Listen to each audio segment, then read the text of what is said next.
Mantripukhri Peisa Munnaba Amadi Mi Fanaba Tauramba Makha Tana Toubiganu Haina Friends Colony Welfare Association gi General Secretary KH Abdul Barik na Thadorakpa Cherolamana Fongdorakli Haukiba November gi tang kunipan gi numidang pung 8:15 taba matamda Mantripukhri Friends Colony opposite CRPF camp ki laikai gi yum amada masak khangdaba nongmai paiba miyoi mari mangarom laklaga Peisa amadi sana araiba piyu karigumba pidrabadi hat kani haina lut taunaba lakpa manba mawongda kihanduna yumgi upu yauna check tauba haurakpada Peisa amadi sana amata fangdabadagi masa faraga punaba taurakpadagi ningai sangdanaraktuna inarakpadagi masak khangdaba miyoi sing aduna yum manungda nongmai maru ama kapa haurakhi hairi madugi matungda kanbinaba laurakpadagi anakpa dukan amadi kaithel machada leiramba miyam singna tanaduna miyoi amadi faba ngam hauki amasung miyoi ahum marina nanthoki hairi khudakta haingang police station amadi Imphal East CDO da pau piduna khanganki loinana haingangi OC pathau amadi Imphal East ki commando gi OC Henry yauna police personnel yankai muk henna minute 10 gi manungda lakpiduna nanthokiba miyoi sing aduna chatlamba yaba mafam sing koisinduna thi humbada miyoi ani amuk khudakta faba ngamki loinana makoida machin hangbada lalhauba group amani haina hairakhi hairi panba yabadi hairiba thodok asi handaki asina ahanba natte handaki November tha asigi tang amagi numidang pung 8:30 muk taba matamda miyoi 5-6 muk laklaga yum amada changlaklaga gun point ta sana lupa piyu haina ki handuna Peisa leiramdabadagi lut tauba lakliba kangbu adugi GPay number amada lupa lakh ama kafalaba matungda karigumba police da complain taurabadi hatkani haina ki halamlaga chatki hairi hairiba thodok asigi matangda GPay number adu trace taunaba police da complain tauduna FIR amasu laukhatkiba laikre hairi Cherola sina Makha Tana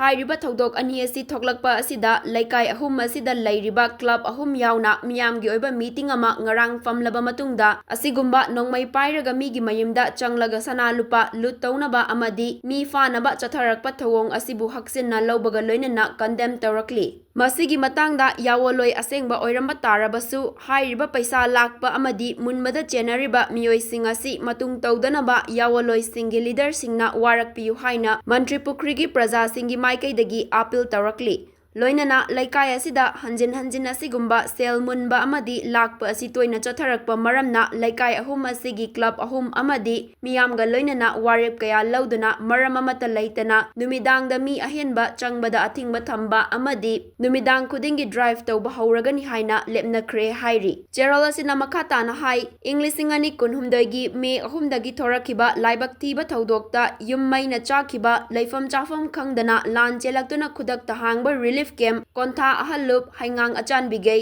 kairang muslim amadi birahari college singda megi tang mga inglisingani kunhumdoi dagi hauraga numit 8 ni 9 ni leptana laikai ahum asigi club ahum amadi masjid committee yauna angamba firol kolik Peisa cheng hawai hidak langthak yauna yumthong khudingi khaigatuna yenki masida natana laikai asida mateng haibirakpada angamba piduna lakli hairi loinana inglisingani kunhumdoida chahi amada amuktang lakpa rozagi ita Mantripukhri da namaz khak solaga it pangthoklaroi haina khanaraba matungda amuko Manipur gi office ta chatlaga relief camp ani ahumga punna it pangthokpa pami haina khanaraba matungda iboyai masumang lila sanglenda Mantripukhri gi miyamga relief camp ani ahumdagi ima indon iche ichan ipa icha mayamga itki chaklen chaminakhi hairi handaki lan asina maram oiraga Manipurda asuk waraba matam asida lan gi mingda khutlai paire haiduna mi gi yumda khudong chaba yenglaga sana lupa lut tauba mi faba punba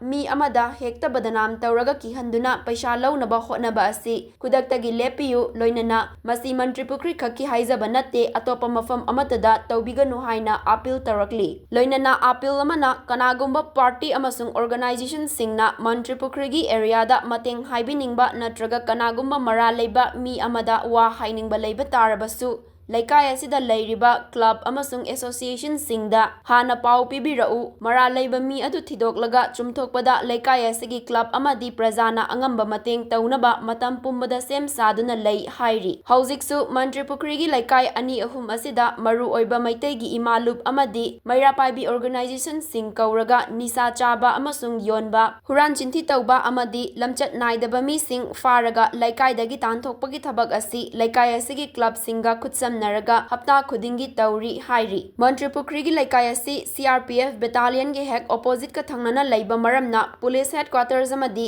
civil ꯁꯦꯀ꯭ꯔꯦꯇꯦꯔꯤꯌꯦꯠꯁꯨ metre 100ꯃꯨꯛꯇ ꯂꯥꯞꯅꯩ꯫ Assam ꯔꯥꯏꯐꯜꯁꯨ ꯅꯛꯅ ꯂꯩꯕ ꯃꯔꯝꯅ ꯃꯊꯛꯀꯤ ꯃꯐꯝ ꯑꯁꯤꯗ ꯂꯩꯔꯤꯕ ꯌꯨꯝꯁꯤꯡ ꯑꯁꯤ ꯆꯥꯗ 50ꯗꯤ civil police ꯀꯃꯥꯟꯗꯣꯒꯤ ꯄꯔꯁꯅꯦꯜꯁꯤꯡ OC, SP ꯌꯥꯎꯅ ꯁꯤꯚꯤꯜꯒꯤ ꯑꯣꯐꯤꯁꯔ ꯀꯌꯥꯁꯨ ꯂꯩꯕ ꯃꯔꯝꯅ ꯁꯦꯀ꯭ꯌꯨꯔꯤꯇꯤꯁꯤꯡ ꯑꯍꯤꯡ ꯅꯨꯡꯊꯤꯜ ꯁꯦꯀ꯭ꯌꯨꯔꯤꯇꯤꯒꯤ ꯃꯨꯚꯃꯦꯟꯠ ꯑꯗꯨꯝ ꯂꯩꯕ ꯃꯐꯝ ꯑꯣꯏꯕ ꯃꯔꯝꯅ ꯃꯐꯝ ꯑꯁꯤꯗ ꯀꯅꯥꯒꯨꯝꯕ ꯏꯆꯤꯟ ꯏꯅꯥꯎꯁꯤꯡꯅ ꯀ꯭ꯂꯕꯇ ꯄꯥꯎ ꯄꯤꯔꯝꯗꯅ ꯃꯐꯝ ꯑꯁꯤꯗ ꯍꯦꯛꯇ ꯆꯪꯂꯛꯄꯗ ꯐꯠꯇ ꯅꯨꯡꯗ ꯊꯣꯛꯂꯛꯀꯗ꯭ꯔꯥ ꯍꯥꯏꯅ प्रजाꯁꯤꯡꯒꯤ माꯏꯀꯩꯗꯒꯤ ꯃꯤꯄꯥꯏꯕ ꯄꯣꯛꯂꯦ ꯍꯥꯏꯔꯤ꯫ ꯃꯔꯝ ꯑꯁꯤꯅ ꯀ꯭ꯂꯕ ꯑꯃꯁꯨꯡ ꯑꯦꯁꯣꯁꯤꯌꯦꯁꯟꯗ ꯍꯥꯟꯅ ꯄꯥꯎ ꯄꯤꯔꯝꯗꯅ ꯃꯐꯝ ꯑꯁꯤꯗ ꯆꯪꯂꯛꯄꯗ ꯐꯠꯇ ꯅꯨꯡꯗ ꯊꯣꯛꯄ ꯇꯥꯔꯕꯗꯤ ꯃꯟꯇ꯭ꯔꯤꯄꯨꯈ꯭ꯔꯤꯒꯤ ꯄ꯭ꯔꯖꯥ ꯃꯤꯌꯥꯝꯅ ꯗꯥꯏꯇ ꯂꯧꯕ ꯉꯝꯂꯣꯏ ꯍꯥꯏꯅ ꯃꯃꯥꯡꯗꯒꯤ ꯍꯥꯏꯔꯒ ꯂꯥꯛꯄꯅꯤ ꯑꯃꯁꯨꯡ ꯉꯁꯤꯁꯨ ꯑꯃꯨꯛꯀ ꯉꯝꯂꯣꯏ ꯍꯥꯏꯅ ꯆꯦꯔꯣꯜ ꯑꯁꯤꯗ ꯐꯣꯡꯗꯣꯔꯛꯂꯤ꯫ ꯑꯔꯣꯏꯕꯗ ꯂꯩꯀꯥꯏ ꯑꯁꯤꯗ ꯚꯔꯥꯗ ꯂꯩꯔꯒ ꯊꯕꯛ ꯁꯨꯔꯒ ꯄꯩꯁꯥ ꯇꯥꯟꯕ ꯄꯥꯝꯗꯕ, ꯂꯥꯟ ꯑꯁꯤꯒꯤ ꯈꯨꯗꯣꯡꯆꯥꯕ ꯂꯧꯔꯒ ꯅꯣꯡꯃꯅ ꯌꯥꯋꯣꯜꯂꯣꯏ ꯑꯃꯒꯤ ꯀꯦꯝꯞꯇ ꯑꯃꯨꯛ CID ꯑꯣꯏꯅ ꯆꯠꯄ, ꯅꯣꯡꯃꯅ ꯄꯥꯔꯇꯤ ꯑꯃꯒꯤ ꯀꯦꯝꯞꯇ CID ꯑꯣꯏꯅ ꯆꯠꯂꯒ ꯃꯔꯥꯜ ꯂꯩꯇꯕ ꯃꯤꯁꯤꯡꯒꯤ ꯐꯣꯟ ꯅꯝꯕꯔ ꯄꯤꯗꯨꯅ ꯕꯗꯅꯥꯝ ꯈꯔ ꯄꯤꯁꯤꯜꯂꯒ ꯈꯣꯔꯁꯥ ꯐꯪꯅꯕ ꯇꯧꯔꯤꯕ ꯃꯤꯁꯤꯡꯗ ꯀ꯭ꯂꯕ ꯑꯃꯗꯤ ꯂꯩꯀꯥꯏꯅ ꯑꯔꯣꯏꯕ ꯋꯥꯐꯝ ꯊꯝꯂꯛꯂꯤ꯫ ꯍꯥꯏꯔꯤꯕ CID ꯑꯣꯏꯔꯒ ꯈꯣꯔꯁꯥ ꯈꯔ ꯄꯥꯝꯕꯒꯤ ꯃꯤꯕꯨ ꯕꯗꯅꯥꯝ ꯇꯧꯔꯤꯕ ꯑꯁꯤ ꯈꯨꯗꯛꯇꯒꯤ ꯇꯣꯛꯄꯤꯌꯨ꯫ ꯍꯞꯇꯥ ꯑꯃꯒꯤ ꯃꯅꯨꯡꯗ ꯄꯨꯂꯤꯁꯀꯤ ꯃꯇꯦꯡ ꯌꯥꯎꯅ ꯗ꯭ꯔꯥꯏꯚ ꯇꯧꯕ ꯍꯧꯔꯒꯅꯤ, ꯂꯣꯏꯅꯅ